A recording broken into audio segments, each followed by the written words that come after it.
Hello everyone. It looks like it has warmed up to about 2 degrees, okay? It was -2 this morning. It was -2 last night. It's probably on its way back there now because the sun is starting to set. Today we're going to talk about shooting techniques for when you're wearing insulated gloves, and also gun choices that will work with your insulated gloves. So when it's this cold, the gloves have to stay on, okay? You can't take them off even for a second when it's like, when it's in single digits. Your fingers are gonna freeze up, within a minute or two. And once your fingers go numb, okay, you can't warm them up just by putting your gloves back on or tucking them under your armpits or something.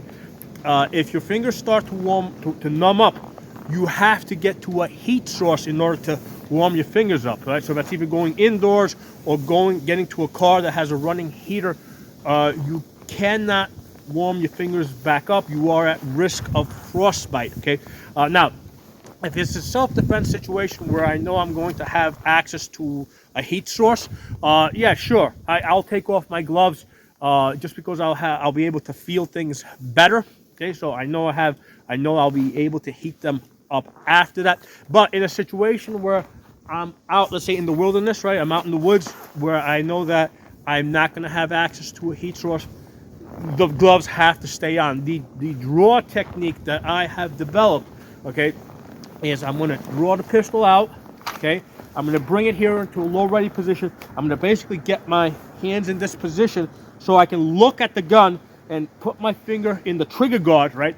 And from here, now at this point, it's in a low ready position pointing towards the ground, okay? So from here, I'm going to draw, get my dot on target, and shoot the gun, okay? So that's my technique. Now, normally, we don't put the finger on the trigger until the sight's on target. For this situation, I have had to modify it, right? Because the situation is, if I go to full extension, right, the glove is not going to allow me to reliably get my finger in the trigger guard. Basically, the front of the glove is going to hit the trigger guard. I need to look at it and guide it into that trigger guard, okay? Now, you might say, well, why don't you just get thinner gloves? I got thinner gloves, okay? When it's this cold in the single digits, ultimately you need layers, right? You need material between your skin and the temperature and the air, basically. And the thicker the gloves are, the more insulation you're going to have. So as you get thinner and thinner on the gloves, the less and less effective the gloves are going to be. So these gloves that I have right here, and I've done a review on these. I don't remember the name of this. If anybody's interested, I'll tell you in the comments below which gloves are these. But these gloves that I have over here are the thinnest that I'm able to still wear when it's like this cold, when it's like in the single digits, and still be able to get to the gun, right? Get my finger in the trigger guard, come out, get on target, shoot, right? Then be able to reholster, okay? Now, this technique also works if you find yourself on the ground, because out here in the wilderness, it's not likely that I'm going to get attacked by humans, right? If anything, I might get attacked by coyotes, okay? So especially with coyotes, you might, a lot of these pack animals that hunt in packs, where maybe they're attacking you from different directions, you might, let's say you end up on the ground, okay? The draw stroke is the same whether I'm standing up or if I'm on the ground, right? So one of the things I'm doing is I am kicking my hip out a little bit to make sure that the muzzle is pointed away from my body. Okay? I'm very conscious that, hey, listen, I have these thick gloves on, so I'm being extra careful. Stick my hip out, come here, look at the gun, get my finger in the drawer. At this point, I've already committed to shooting, okay? Remember, the gun only comes out of the holster to be used. We don't bring the gun out of the holster to issue warnings and stuff like that. I've done other videos on that. Trying to issue warnings, especially against humans, you're going to get yourself in trouble, okay? So we don't issue warnings. The gun comes out of the holster to be used, okay? So now it's just a question of getting the gun safely out of the holster and getting it where, getting the sights on target, getting our finger on the trigger, in an efficient manner. So normally we don't put the finger on the trigger until our sights are on target.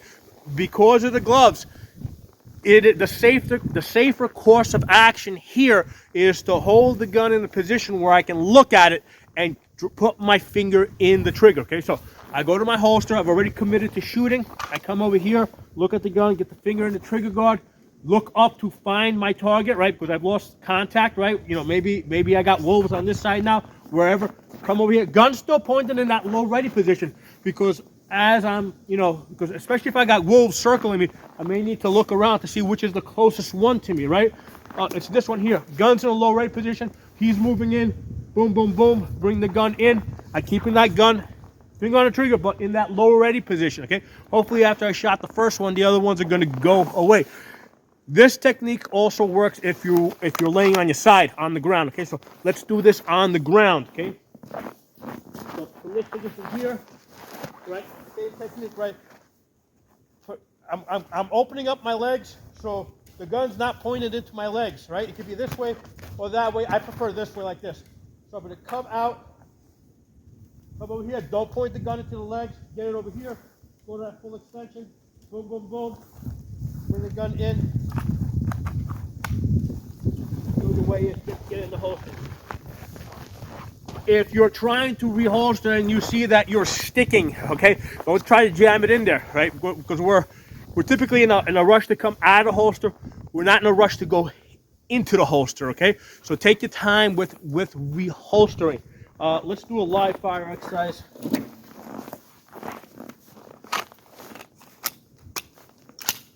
Okay, get into the holster, right? Over here. So again, from here, come out, stick my hip out, get it to a low ready position. Gun's not pointing at my feet or anything. Get it into the trigger guard. Come on out.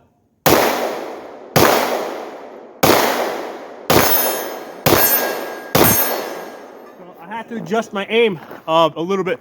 Not my aim, my trigger press. Okay. I haven't done this exercise in quite a while, and what's happening is as you press the trigger, you may have to adjust how you squeeze the trigger to keep your dot on target. Let's try it again. So here, come out, get the trigger in the trigger guard. So the adjustment I had to make is, with the Glocks, normally when I shoot them, I have to apply pressure towards the right if I'm shooting right-handed. With these gloves on, I had to apply a little bit more pressure towards the left to keep the trigger squeeze centered. Okay, so to you it might feel like you're adjusting your trigger squeeze, but what you're really doing is you're keeping the gun centered. It's just that the gloves, the thickness of the gloves might change that as you switch from one glove to another. You might have to adjust the technique. Let's do this laying down. In case I need to do a mag change. Further up, over here. All right, same thing.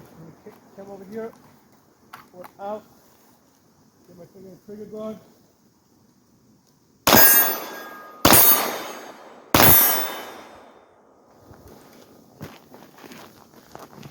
All right, so that worked good. I didn't want to bother with this magazine change down there. There we go. All right. So there's a technique you gotta practice, and particularly you gotta get a good feel with the gloves that you're wearing, how you gotta squeeze that trigger. I think I got a pretty good understanding how these gloves are working over here. Try it again. Here.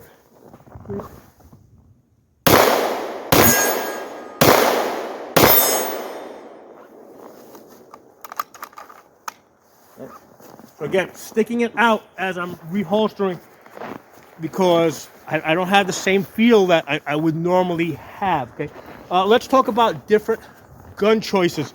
Start with this. This would by far be the best choice. All right, if you're able to have a rifle, especially for my winter gun here, I got a large, oversized charging handle, so I can run the charging handle. I'm able to lock the gun open. Okay, I'm able to easily work the safety, right? I got an ambidextrous safety, ambidextrous safety lever over here. So this is by far the easiest gun to use. This would be my first choice, even though it's kind of big and awkward, and you know it's not likely that this is what I would have on me. but this was by far the best choice. There's a reason why the military uses AR platform guns. They're the best, okay? They don't use these because they're extremely powerful. It shoots basically an intermediary round, okay? What they use it because it's easy to use, easy to train people on. This is the gun that I find that women shoot the easiest. I train 10-year-old kids on this gun. Okay, this is an easy gun to shoot. So this is by far the best choice. However, it is big and it might be a little difficult, awkward to carry around, you know, especially if you're not expecting to need to use it, okay? Now, the safety lever on this, right? So this gun doesn't go, obviously this can't fit into a holster, so we have to use a safety lever. So question becomes, why not use a pistol that also has a safety switch like this? Why did I choose basically a Glock, okay? And the gun I'm using is a polymer 80, okay? Now, we know there's a round the chamber right now, right? But you can see how easy my finger goes in and out of there, even with these thick insulated gloves, okay? So this is, the thing I love about polymer 80s is that they have this really large trigger guard over here, all right? That's kind of unique to the polymer 80. I haven't been able to find another pistol that has a large trigger guard like that. That's the Glock 17. The 19 and the 26, okay, this is a 26 here. This has pretty much the same size trigger guard where it can go in and out on the Glock 26. So your 17, your 19, and your 26 have these big trigger guards.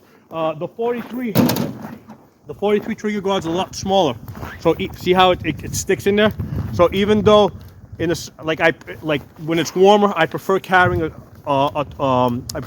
26. I'm sorry, I prefer carrying a 43, right? The 43. When it's this cold, I'm going to carry the G26, right? Because the G26 has that large trigger. The only thing is that the barrel's a little bit shorter, so you gotta be a little extra careful not to make sure your hand is back from the muzzle. And that's also the reason when I train people to do this technique, I teach them with the 17, which has that large trigger guard, you know, so that they can come out and they got lots of room to work with. So 17 is a great gun to practice this technique with, right? Grab here, look over here, come out and scan, assess, right? Make sure there's no other wolves there. Get back in the holster. And the purpose of scan assess, obviously against wolves, we're actually looking for additional threats, but it also breaks that tunnel vision, right? It kind of kickstarts our brain to start thinking about the next thing. What do we got to do next? Get the gun in the holster, call 911. You know, if we're with somebody, maybe they need some help or whatever. If there's somebody along with us, find out where they moved to. Maybe they panicked and, you know, whatever. You know, so we got to kickstart our brain to the next step, and that's how I use the scan and assess. Okay, so let's consider some other choices. How about the Beretta 92? Okay, I did use this for a number of years as a winter training gun because this kind of had a decent size trigger guard. The problem I found with the Beretta 92 is when you got gloves on, right? First of all, normally the slide release is very easy to activate on the Beretta 92. However, with the thick gloves, look, I can barely reach it now, right?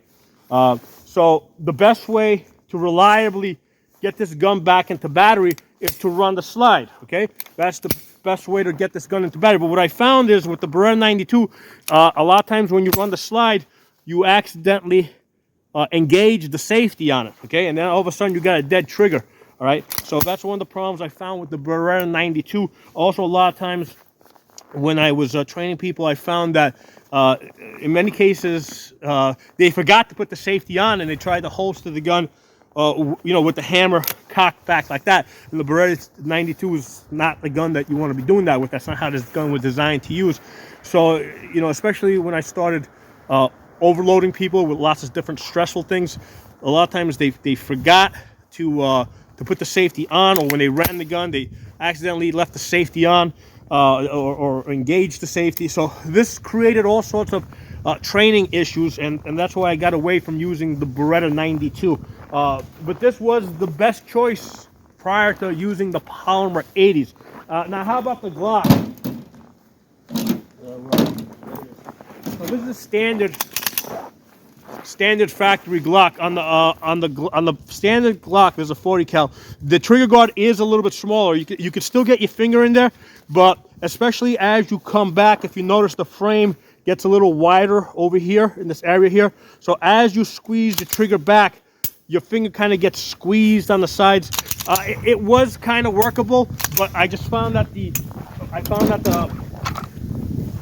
Polymer 80 is just a better choice. It just had a bigger trigger guard. It's just a better, the frame design is just better. Now, if you're living behind enemy lines in the state that they have banned this, you can still get it. You know, you can get a serialized version of this that, you know, shipped to you through an FFL. So that's still an option if you're behind enemy lines. So some other things I have tried. And this is a gun I tried to work with. This was the this is a SIG. Which one is this? This is the SIG 2022. Okay. So this is same as very similar to the SIG 226, except that this has a polymer lower instead of a steel lower. Issue with this is with the gloves.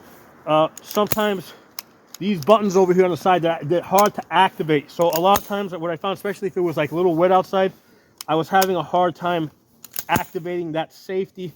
Or like right now, there you go. See, I didn't quite get to it, you know. So working the levers and the switches over here is sometimes difficult, especially if you're a lefty. Because if you're a lefty, now to put the safety on. Normally, if you don't have gloves on, not a problem for lefties to activate it, you know, just with the knuckle over here. But if you got gloves on, it's almost impossible for a lefty to work this gun rather. So that's why I tested this out and I said, nah, this is not working. Okay. I did try also the SIG P250. This is a double action only gun. Okay. And I thought this might be a great choice, but the problem that I ran into this is the reset. Okay. Because what happens is, yeah, this has a nice trigger guard in there. I can easily get in there. Okay. But however, when you press the trigger, right, I'm pressing the trigger, I got a dead trigger now because my finger, right, is not going far enough forward to reset. So I gotta like really like push my hand up. There you go. Now I reset it. Basically I always have to come here and lift my finger up in order to reset the trigger. Right now that's working, right? So I gotta come up almost off the gun in order to reset it. But if I try to stay here, I'm not resetting the trigger. So that was a problem with this. This would have been a great gun if they just made this trigger guard a little bit bigger, a little bit longer, so that your finger can go forward enough to reset it. Okay, and that's the problem that I also had. You know, with the Burr 92, the only reason why you don't have that problem is because after that first round, the hammer comes back, this trigger moves back a little bit. So now you got a little bit extra space. However, if your finger's in there, right, like if you try to run this double action, see, now my finger's not going far enough to reset it, right? If I'm trying to do this double action only, your finger has to pretty much come out. Safety's on. See, safety was on that. Your finger has to, see, right now I can't reset it. Finger pretty much has to come out so that it will reset all the way. So that's, again, I had a reset issue with this with the thick gloves on. Other thing I experimented with was the revolver. Same deal. These revolvers, they have not much space over there, right? So I had a reset problem.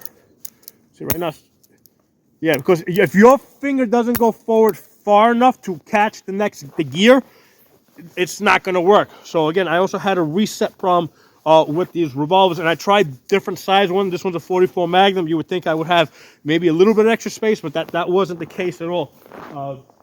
So these are some issues that I found with testing out different types of pistols, and why I came back to the Polymer 80. Okay, I think there's one round in there. Yeah. So see, I can check this. You know, I can see I got one round in there. Okay, try that one round. Okay, so this is like easy gun that I can work with these thick insulated gloves, right? Come here, get the finger in the trigger guard, come out. It goes to the lock back, right? You can do the magazine change. So this is an easy gun to work with. Having the optic here is also great because now I have something to hook onto, right? You know, from here I can even use. You know, so these optics are a great thing to have on pistols, especially if you're using gloves like this if I need to work the gun. Now, one of the things I do have on the Glock here is I do have the extended slide catch. It's just a little bit, right? It's just a tiny little bit, but it's just enough that I can lock the gun open. I can do this a lot easier. How's this gonna work out? That works out pretty good. I never really tested this before with a different gun. That's not a problem either. Okay. Let's try. That's working good. Where's the factory Glock? Oh, here's the factory Glock. Yeah, that works. So that's not so much of an issue. It's the decocker that I have a problem with sometimes. Right? When you have like something like this SIG over here and you're trying to work the decocker, sometimes you can't reach it. So these are things that you got to consider as far as a winter glove. Best thing to do is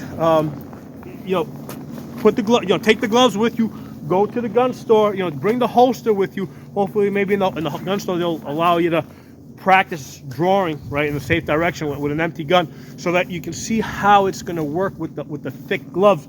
And don't think that you're going to get thin gloves and it's going to be easier, because with the thin gloves your fingers are going to freeze up that much faster. Okay. I mean, right now it's like 5 degrees. There's sometimes it gets cold enough or windy enough that not even these gloves are good enough that I really I can't really use the pistol at all. I have to take the rifles into the woods. Okay. So anyway, these are things for you guys to consider. But this Polymer 80, that works really good, for holster drawing. And again, technique: come out, draw it, look at it, get your finger in the trigger guard. At this point, I've already committed to shooting. Find the target, because maybe the target moved. Get on target, shoot it. Come back in, do your scan and assess to break that tunnel vision, and get the gun back in the holster. Okay, so thanks for watching. Drop some comments below, especially if you have a different gun other than the ones that I mentioned that works good in the wintertime with the insulated gloves. And thanks for watching. I'll talk to you all soon.